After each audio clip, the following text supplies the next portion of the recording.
Buenos días, iglesia. Bienvenidos a todos que están asistiendo a través también de Facebook Live. Me llamo Pablo Vidal y estamos con ustedes desde The Prayer House Church, acá en Toronto, Canadá.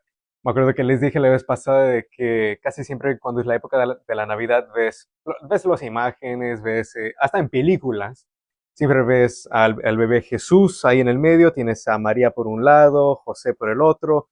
Por un lado están los pastores y por el otro lado, ¿qué ves? En español los llamamos los tres reyes magos, ahí con sus regalitos y todo eso. Y como en inglés decimos bien cute, o sea, bien lindo, bien adorable, bien tradicional y todos, sí, sí, es la época navideña. Pero les conté la vez pasada de que esa imagen no es tan preciso. O sea, más o menos la mitad, o sea, la parte donde está Jesús, María y José y los pastores, eso sí. Leímos la vez pasada de Lucas capítulo 2 la historia del nacimiento de Jesús y de que los primeros testigos de su nacimiento, las primeras personas a los cuales Dios los anunció el nacimiento de Jesús y que estuvieron ahí para visitarlo, fueron los pastores. Pero lo que nosotros llamamos los Reyes Magos, ellos no estaban ahí esa noche. No vendrían hasta 2 años después. José y María ya ni siquiera estaban en el establo, ya tenían su casita chiquita allá en Belén. Jesús hubiera tenido ya 2 años.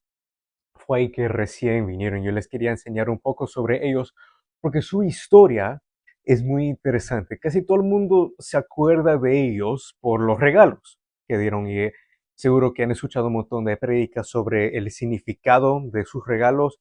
Y si tengo tiempo también voy a revisar eso para los que quizás nunca han escuchado sobre eso. Les quería dar básicamente el fondo, o sea, de dónde exactamente vinieron estos. Porque nosotros aceptamos la historia así sin cuestionar mucho, pero en algún momento se han puesto a imaginar, por si acaso, en la historia de los reyes viene, Reyes Magos, no está en Lucas, sino en el Evangelio de San Mateo. Mateo capítulo 2 es cuando recién los vemos. Pero antes de ir ahí, quiero que pongan a pensar un poquito. ¿Qué tan raro hubiera sido?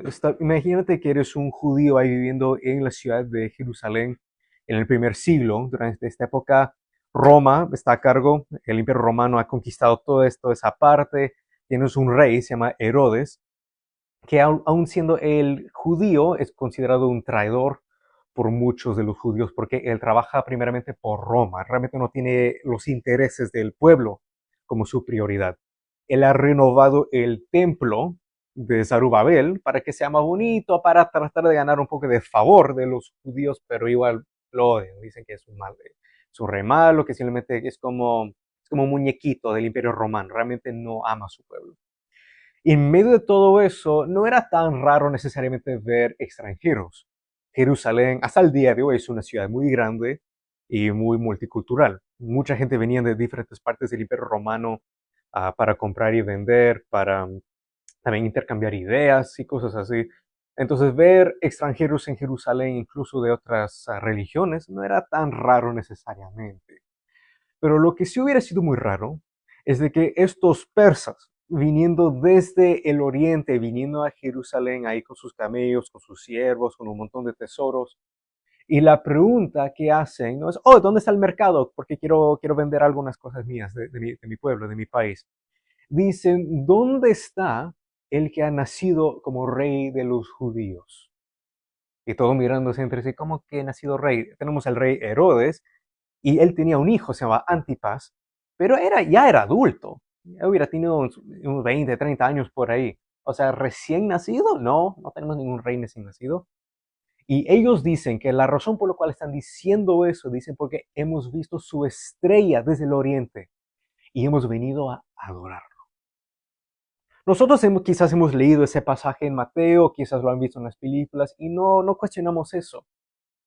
Pero la reacción de la gente ahí dice que se perturbaron, o sea, entraron en pánico, o sea, ¿de qué están hablando estos? Inmediatamente el rey Herodes también se entera, rey, hay estos persas que han llegado y dicen que están buscando un rey recién nacido, pero no, tú eres el rey, tu hijo ya es adulto, o sea, ¿de qué están hablando?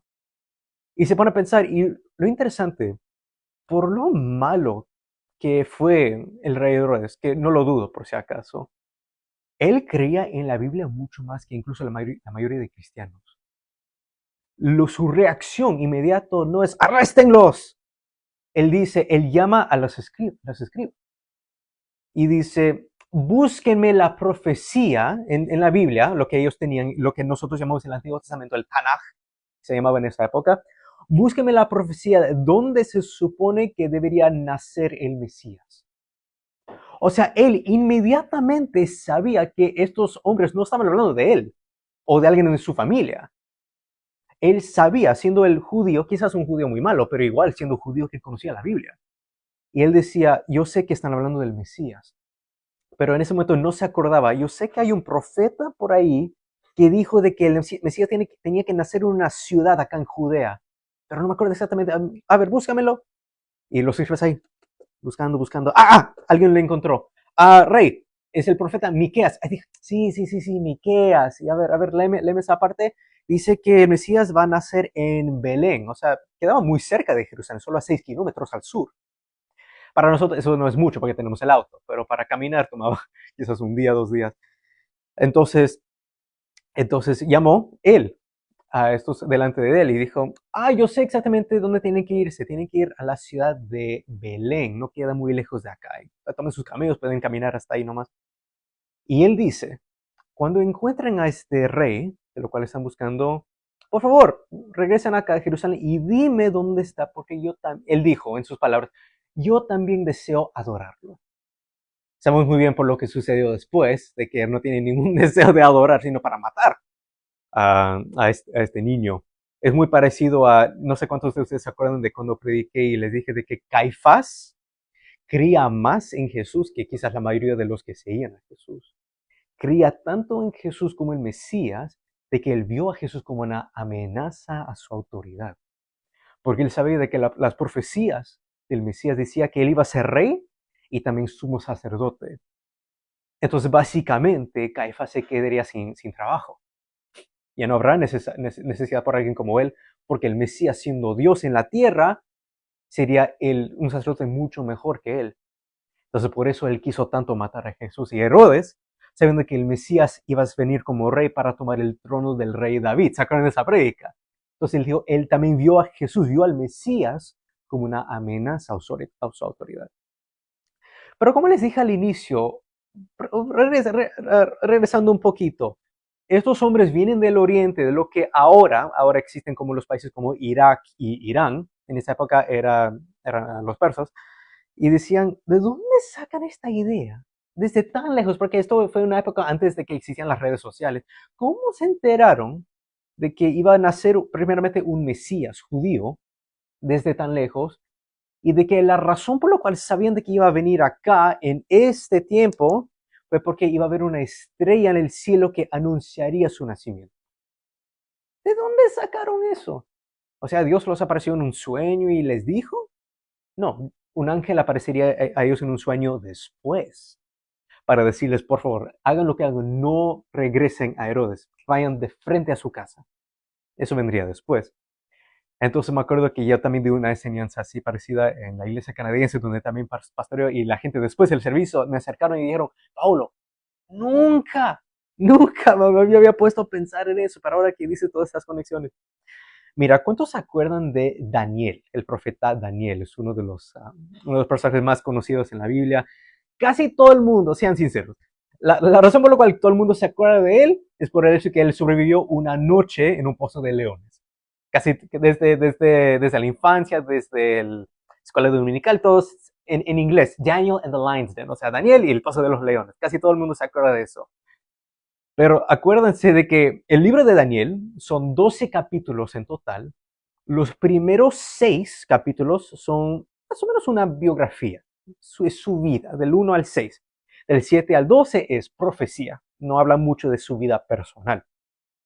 Eso de ese episodio de cuando estaba en el pozo de los leones y que Dios los salvó, eso recién viene en Daniel capítulo 6, para los que no saben dónde queda en la Biblia. Entonces hay 5 capítulos que mucha gente ignora. Les voy a decir desde ya de que en Daniel capítulo 2, Daniel es un jovencito por si acaso, muy joven, él recién había sido secuestrado, básicamente, él y muchos de su pueblo. llevado al exilio en Babilonia, pero como él era un hombre muy inteligente y también sus amistades, dijeron, a estos no lo vamos a tomar como prisioneros, sino lo vamos a contratar para que sean siervos del rey Nabucodonosor, el que conquistó a Judea en esa época. Y la historia va de que Nabucodonosor tenía sueños. Y eso no era algo raro necesariamente, pero también en Babilonia tenía un montón de dioses y los sacerdotes, muchos eran hechiceros. O sea, los magos de esta época básicamente eran hechiceros, eran astrólogos, siempre se fijaban en las estrellas y cosas así para que haya señales sobre el futuro. Y el rey tenía la costumbre de que cuando él tenía un sueño, él contaba su sueño a estos hechiceros y magos y hombres sabios de su reino y le daban la interpretación de esos sueños. Pero en esta ocasión él quiso darles una prueba. Quizás ya, quizás ya le olía, por decir, de que, ¿sabes qué? Puede ser que estos están inventando cosas, realmente no tienen ningún poder sobrenatural. Entonces, en esta ocasión, él tiene un sueño, llama a los hechiceros, los astrólogos, los hombres sabios, y les dice, yo he tenido otro sueño, yo quiero que ustedes lo interpreten por mí. Y dicen, claro, claro, su majestad, dinos el sueño y lo vamos a interpretar por ti. Y dijo, esta vez va a ser diferente. Esta vez yo no les voy a decir, no les voy a contar mi sueño. Yo quiero que ustedes primero me cuenten qué es lo que yo soñé. Y de ahí recién la interpretación.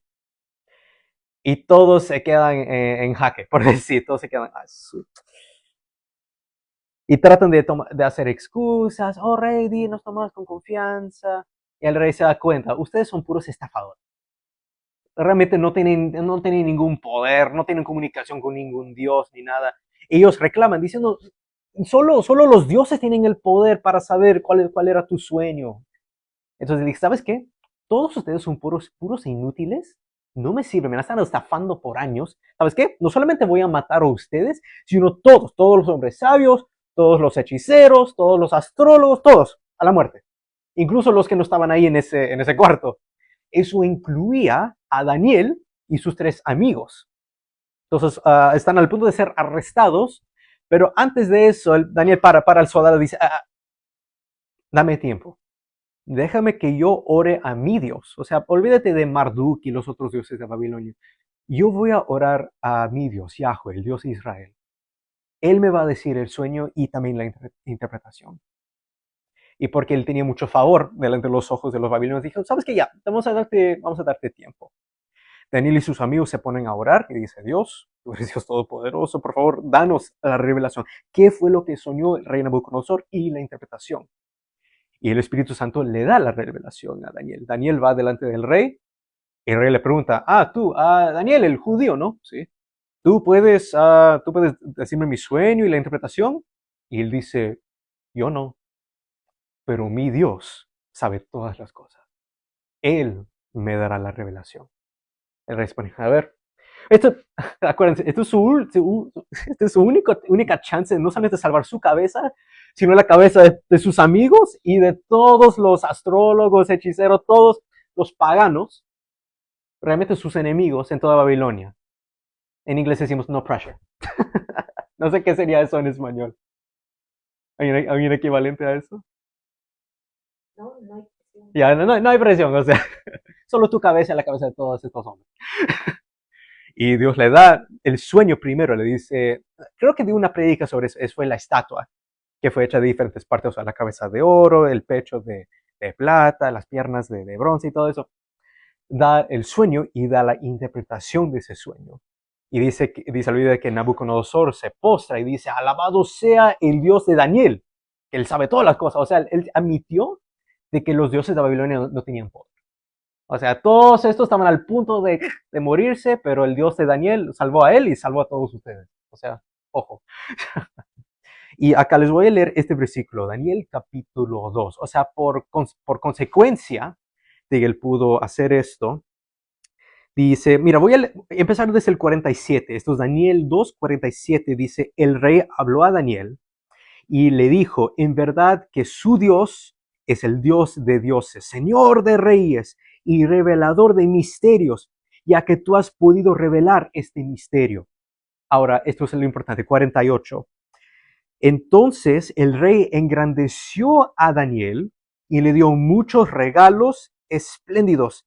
Y le hizo gobernador sobre toda la provincia de Babilonia y jefe supremo sobre todos los sabios de Babilonia.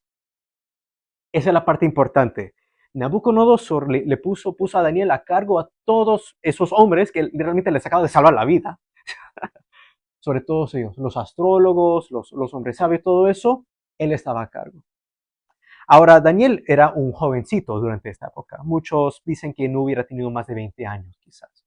No sabemos exactamente, pero era muy joven. En la época cuando ya vino el rey Darío, mucho tiempo después, Daniel ya estaba más avanzado en edad. Muchos dicen que hubiera tenido unos 60 años más o menos, cuando Darío era rey. O sea, imagínate, vamos a ponerle 40 años.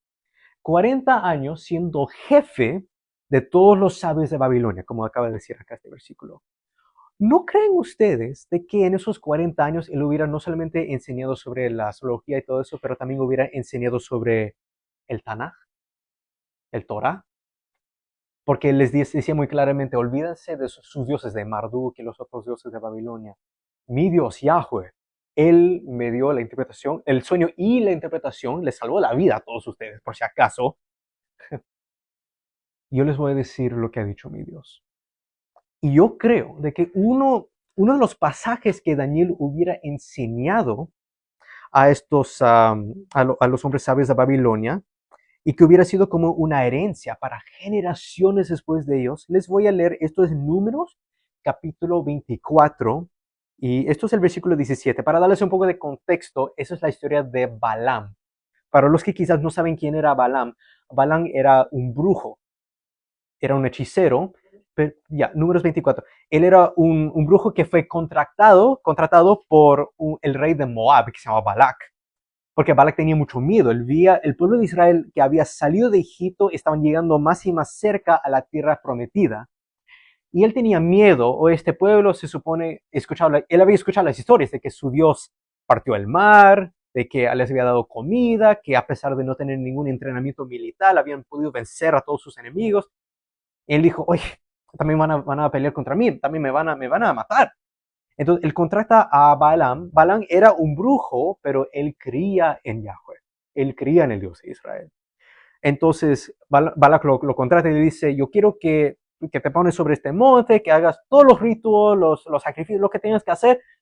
Solo quiero que maldigas a este pueblo para que no me hagan daño. Y Balaam le dice, mira, voy a hablar con mi Dios y voy a hacer mis ritos, pero te digo desde ya, para que no digas que yo te estoy estafando, yo solo puedo decir o declarar lo que sea que Yahweh me dice que puedo decir. O sea, si Yahweh me da el permiso de maldecirlos, los voy a maldecir. Pero si Yahweh me dice que solo los puedo bendecir, lo siento, rey. Pero lo único que voy a poder hacer es bendecir. Ya, haz lo que tengas que hacer. Y básicamente la historia va de que Balak se enoja, porque dice, yo te dije que los maldigas, pero todo este tiempo, empezando desde el 23, el capítulo 23, puras bendiciones sobre el pueblo. Y le reclama al rey, te dije que los maldigas. Te dije, rey, de que solo puedo decir lo que Dios dice. Si Dios los bendice, yo también tengo que bendecir.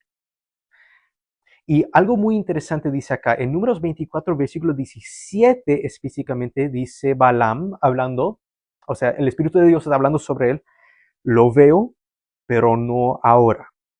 Lo contemplo, pero no cerca. O sea, está diciendo, esto es algo que va a suceder muy, muy en el futuro, miles de años en el futuro.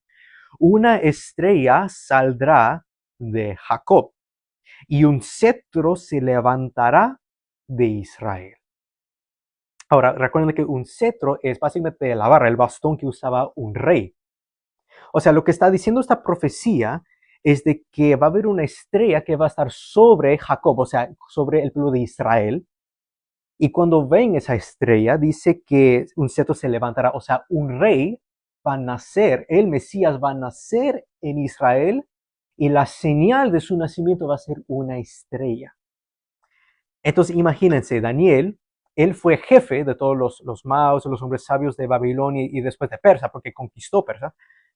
Entonces, antes de que él muriera, estoy segurísimo que le hubiera transmitido no solamente esto, pero otras partes del Torah, por ejemplo. a sus, por decir, sus discípulos, sus estudiantes, sus alumnos. Esto hubiera sido como un tesoro familiar, de generación a generación. Estos magos, cada uno diciendo, en un sentido, mi maestro, mi padre espiritual, Daniel, él nos dijo de que tenemos que estar fijando en los cielos porque algún día va a haber una estrella sobre, mira, estaban en el oeste, pero en el este, mirándose al oeste, mirando hacia donde quedaba Jerusalén, de donde venía, o sea, desde la tierra de Daniel, Israel. Algún día va a haber una estrella que aparece, y cuando aparece esa estrella, eso va a ser la señal de que el Mesías, el Dios de Daniel, ha nacido en su pueblo. Entonces Daniel vivió más o menos muchos historiadores dicen unos 500 años antes de Cristo, más o menos. Entonces imagínate, 500 años de generaciones esperando esa estrella. Ahora vamos a Mateo capítulo 2.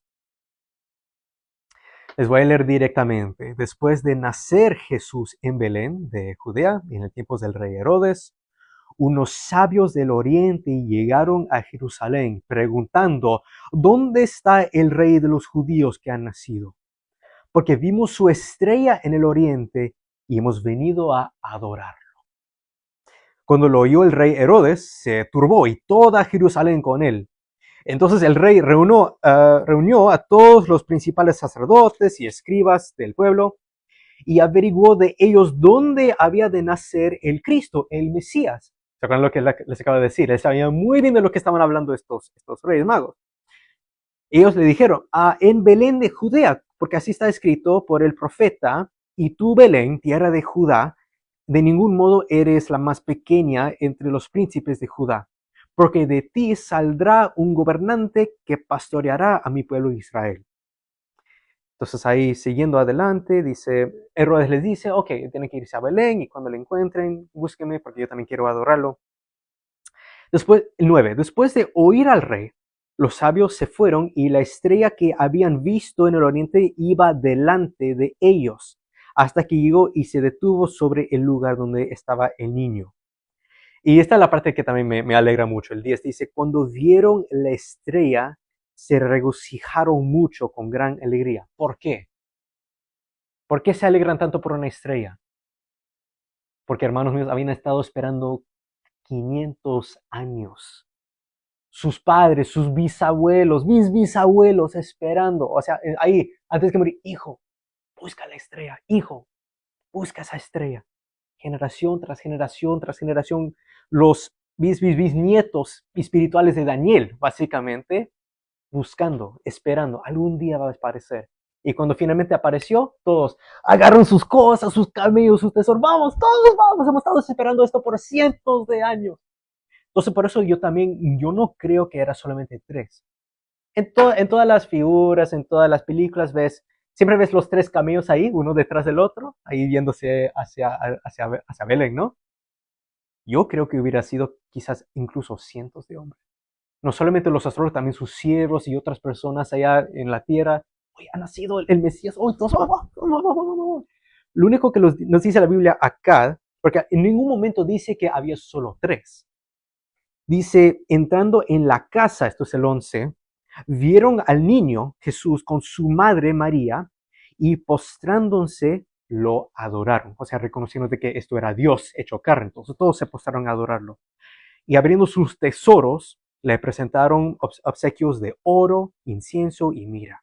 O sea, sí menciona 3 regalos, pero no dice de que uno le trajo oro, el otro le trajo incienso y el otro le trajo mirra. Yo creo que hubieran sido, si vinieron con camellos, no sé si han visto un camello es un animal muy grande. Creo que llevaron cajas y bolsas de estos, todos regalos, porque era costumbre en esa época que cuando visitabas a un rey tenías que traer regalos. Ven esto, por ejemplo, en la historia de Salomón y la reina de Sabá, por ejemplo.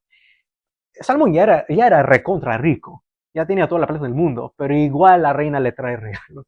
Y también antes de que ella regrese a su tierra, Salomón, también te voy a dar un montón de regalos para que lleves a tu casa. Allá lo que hago es Etiopía, por ejemplo. Eso hubiera ayudado mucho financieramente a María y a José.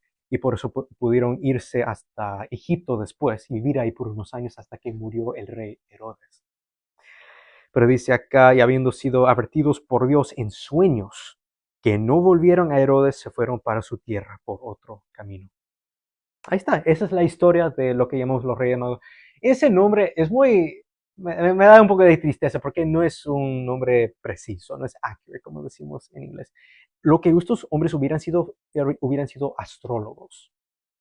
Hubieran quizás practicado la religión de zoroastrianismo, que era la religión de los persas en la antigüedad, que también creían en un solo Dios, pero ellos reconocían de que el Dios de Daniel era el Dios verdadero. Por eso siempre, por generación tras generación, se fijaban en los cielos buscando esa señal. Y cuando lo ven, no solamente dan los regalos, dice, me interesa de que estos paganos no son judíos. Cuando ven al niño Jesús ahí, 2 añitos ahí, se postran y lo adoran como Dios. No subestimen el poder del Espíritu Santo para alcanzar incluso a los paganos. Toda la gente que no... Porque una pregunta muy común que yo he recibido es, y toda la gente que no saben de Dios, que nunca se han encontrado con un cristiano, ¿qué hace Dios con ellos? No bajoestimen el poder del Espíritu Santo. Hasta el día de hoy hay un montón de musulmanes, también en esa parte del mundo, en el Medio Oriente, lo que ahora Siria, Irak, Irán, y muchos de ellos, porque jamás van a encontrarse con un cristiano, porque cuando encuentran a un cristiano casi siempre lo matan o lo meten preso. El mismo Jesús está apareciendo a ellos en sueños. Hay un montón, y ustedes pueden buscar en YouTube, hay un montón de testimonios de musulmanes que recibieron un sueño, alguna revelación de Dios. Entonces Dios alcanza a las personas. Y también otra señal, para cerrar este mensaje, lo que esto muestra, antes de que Jesús empezó su ministerio, antes de que empezó a predicar y hacer milagros y todo eso, Dios de una vez, a través de esta historia, estaba mostrando al mundo de que el Mesías, a pesar de que sí, nació en la tierra judía, vino de los judíos, absolutamente, pero nunca era el propósito de Dios de que se quede ahí nomás, en esa burbuja. Dios siempre tenía la intención de traer a todo el mundo, bendecir a todas las naciones a través del Mesías. Por eso Dios permitió de que estos que venían desde tan lejos, que les tomó 2 años para llegar hasta Israel, porque acuérdense, no existían aviones en esa época, tenías que ir a pie y con camellos, y los camellos tampoco andan tan rápido. Dios permitió que ellos vengan, y esto era una forma de Dios diciendo, yo vine para alcanzar a todo el mundo. Hay tradiciones que dicen que estos reyes incluso hubieran venido desde lo que ahora es Pakistán. Yo no sé si eso será cierto o no, pero el punto es de que vinieron de lejos. Estos eran gentiles, paganos, pero aún así Dios les dio el alcance.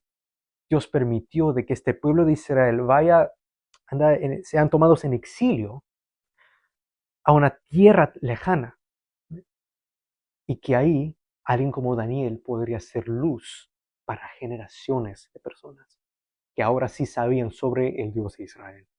Incluso el rey Darío, después de la historia del Pozo de los Leones, el rey Darío admite, siendo él un rey pagano, él dice, no hay ningún otro Dios que puede salvar. ¿Se acuerdan de eso? No subestimen el poder del Espíritu Santo, amigos míos.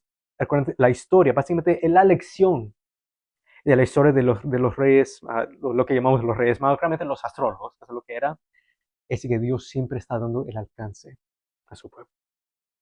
Para todos nosotros, imagínate nosotros siendo hispanos, ¿qué conexión tenemos nosotros con Israel?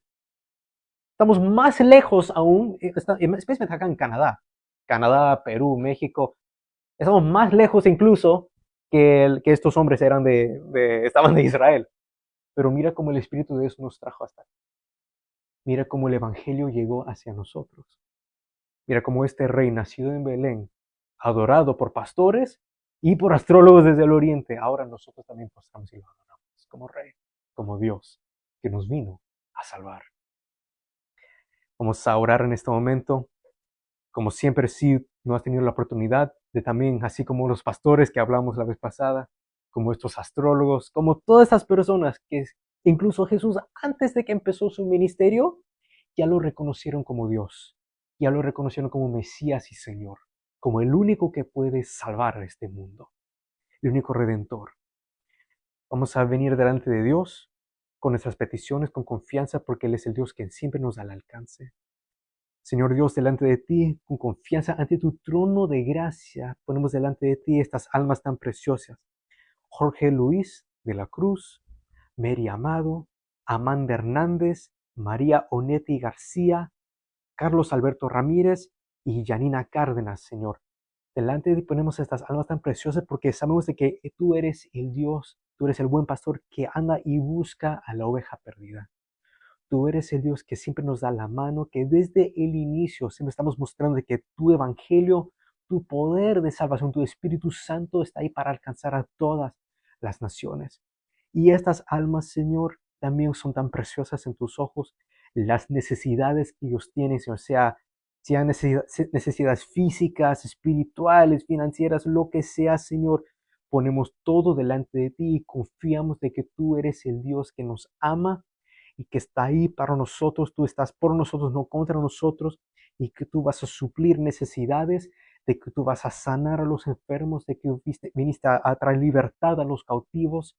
Por eso delante de ti decimos, Señor, hágase que sea tu voluntad en estas vidas, acá en la tierra, así como en el cielo.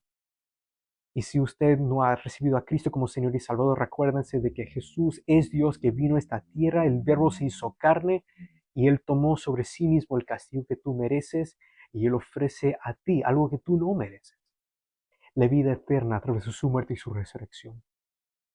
Confesamos, confiese conmigo, hermanos, ven delante de Dios, dile, Señor, yo sé que soy pecador, límpiame, yo me arrepiento, perdóname de mis pecados, yo quiero ser una nueva criatura el día de hoy. Yo confieso con mi boca de que Jesucristo es el Señor, de que Él murió en esa cruz por mis pecados y al tercer día resucitó de entre los muertos para darme vida eterna. Gracias Espíritu Santo por cómo obraste en la vida en la época de Daniel, Señor, en la época de estos astrólogos que visitaron a Jesús de niño, que sigues obrando hasta el día de hoy, sigues revelándote. Gracias, Señor, por esas almas en el Medio Oriente, esos musulmanes que jamás han tenido contacto con un cristiano, pero tú igual los estás alcanzando, los estás trayendo a los pies de Cristo. Te damos gloria y honra por tu obra de salvación, por tu obra de redención. Tú nos salvaste, Señor, del poder del pecado y la muerte. Y nosotros tenemos el privilegio de poder participar en tu gran plan de salvación. Te bendecimos, te alabamos y te damos toda la gloria y la honra. Y les bendigo a todos ustedes, hermanos, en nombre del Padre, del Hijo y del Espíritu Santo.